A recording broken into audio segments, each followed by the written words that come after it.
I was trying to have this discussion with this young dude out here. This young dude is kind of out here in the streets a little bit.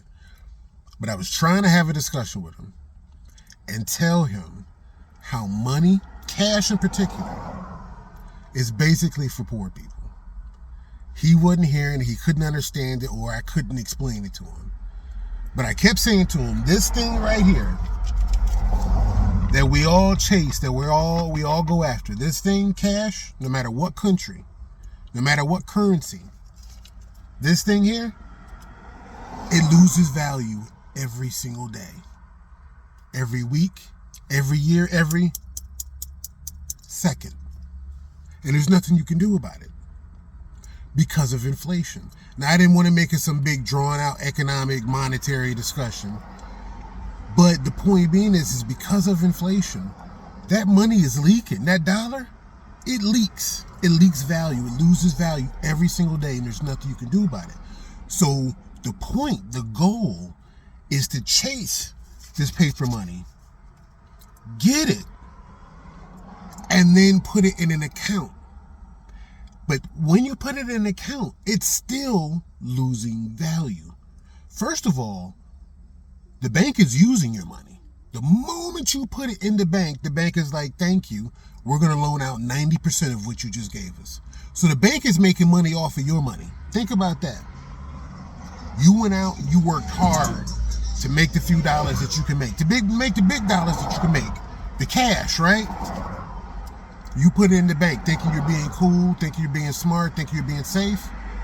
Maybe you are. But the moment you put in that bank, the bank knows how to make money off of your money. Do you know how to make money off of your money? So what I was trying to say to my man is it's a step, it's a process, but some people just stop on the first or second process. They either stop on just getting the cash.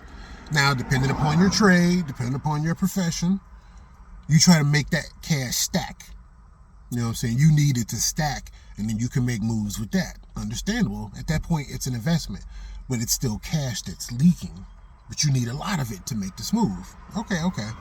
But some people will take that cash, and then they'll put it in an account. They might even diversify accounts, but they'll put it in checking. They'll put it in savings. And they feel like they're being smart, responsible with it. On a certain level, they are. But it's still basically cash. It's still, even though it's an account, even though it's not in your pocket, it's not underneath the mattress or something, or in the house, in the backyard, it's still cash. It's still leaking. It's still losing its value. It's like a tire losing air. You can't see it, but it's happening. So the goal is to get that cash and then do what with it? Put it into something that can appreciate value. And there are many instruments out there, from financial to real estate, businesses, acquisitions. So what wealthy people do, yeah, they go after that cash. Yeah, maybe they got a suitcase, 500 stacks in there. Yeah, of course, cash. But you take that cash, put it into accounts that then can be used to make acquisitions, to make investments in instruments and opportunities in which the value can go up. It's almost like this. Here's the difference. Cash is like driving a car off the lot. It's brand new, looks good, driving nice, I'm whipping it. The moment you drive it off the lot, you lost a third value. After about a year, you might have lost 50% value just from having it, just from doing what you were supposed to do with it, which was drive it, go places, have sex in it, all that good stuff.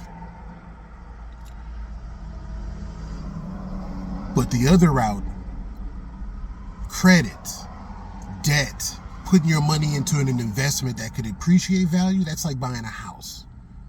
You still do the same things in it. You still eat and sleep and have company over and have sex in it, but it goes up in value. So would you rather get something that goes down in value or have something that goes up in value?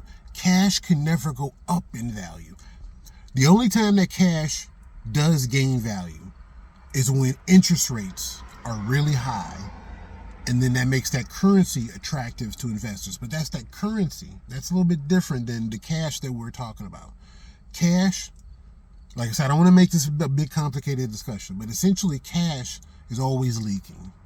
Cash is always what it is now. Because you talk to people 20, 30 years ago, they'll tell you what the price of gas was. They'll tell you what the price of a Big Mac or a Whopper was. They'll tell you what the price of buying a car or buying a house was. And that's because of inflation. Our money isn't worth what it used to be for various reasons. And so the money that you have now, the dollar amount, that $1 is going to be worth about 78 cents in about 15 years, 10, 15 years. So that dollar, the punching power of it, the value of it is steadily eroding. And that's why wealthy people, they got cash. They got means of liquidating things if they need to be to have liquid funds. But they put their money in investments. They put their money in something that can accrue value as they sleep, as they eat, sitting eating cereal, watching Saturday morning cartoons, on the golf course, at the batting cages. That's my thing. But they're living their life and they're doing certain things. And there's a risk that it could lose value. But there's the possibility it could gain value. That dollar will never gain value. Or let me say that cash. That cash will never gain value. The dollar as a currency can gain value. But that paper currency, that piece of paper that everybody chases for, that people will kill for, it in of itself is leaking air. It's losing value every single day. So you got to get the money. Now, if you have the way you do business, the way you conduct commerce, if perhaps you don't really conduct transactions in cash, maybe you get paid through credit. Maybe you get paid, through accounts. That's a step above. But still, whatever money's in those accounts needs to go into investment vehicles that can appreciate in value. They have the chance of appreciating in value. And if you're not knowledgeable about that, you go find some help. You go get some people you trust who have some help. But, you try to go get some knowledge about it. But for some people, they want to get that cash. And they feel good having cash in their pocket. They feel good having cash in the house, in the safe, whatever. They feel good having cash in the account. You do feel better when you have the cash. Most definitely, you do. But you're only a third or half of the way there. Because that money has to go into something that's not leaking. You feel what I'm saying? So I was trying to explain this to my man. Like, I know you out here and a significant amount of your business deals with cash. I feel you. And cash is harder to track. I feel you. But really, you it's like your wheels are still going to be small. And because of that, you're going to have to spin them that much faster to get where you're trying to get to, because you're just dealing with cash. And cash has its limitations. It has its freedom, like I say, but it has its limitations to get the bigger money. All the wealthy people, their wealth is in investments. They got cash on the side. They got cash as they need to have it. But they pay for things.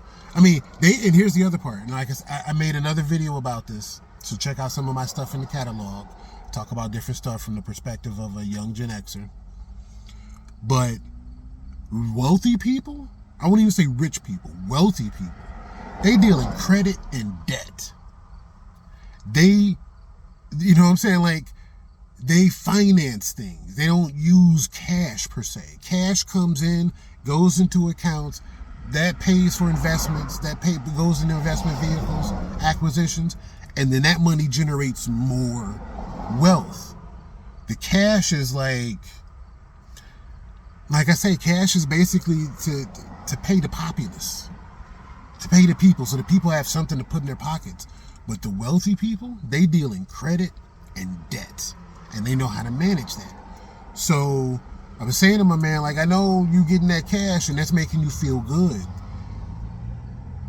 but I'm just saying, and he's an aspiring dude, so I'm just saying, where I think you really, really trying to go, and the people who are successful doing what you do, when they eventually get out of the game, they ain't got cash laying around. You know, a lot of motherfuckers in the game, they want to take their pictures with cash laying around and guns laying around and this and that, blah, blah, blah. And I'm like, dude, you exposing the fact that you still right here when it comes to making, to wealth. So I was just saying, like, I feel what you're saying. You feel good, the cash is coming in, you can flash it, you can buy certain things, you can go get that car. But all of that's leaking money. You really want to get to the next level where money is for real, just you smell it, you smell like money, you got to put it in investment vehicles. And the risk of that is that it can be tracked. So for him in his line of work, that's what I was trying to say to him. Like, I know you just want to stick in cash and just stack cash and work with that, but you always going to be working a lot harder than you need to be if you're really trying to be wealthy. But I don't know, maybe that's just my perspective as an entrepreneur, a Gen X entrepreneur. Let me know what you think. If you think differently, maybe it is all about that cash. It ain't. And like I said, I didn't want to have like some drawn out, long ass economic, historical, conspiratorial discussion about money and wealth. But essentially, cash is used to buy assets. If you don't know what assets are, I'll let you.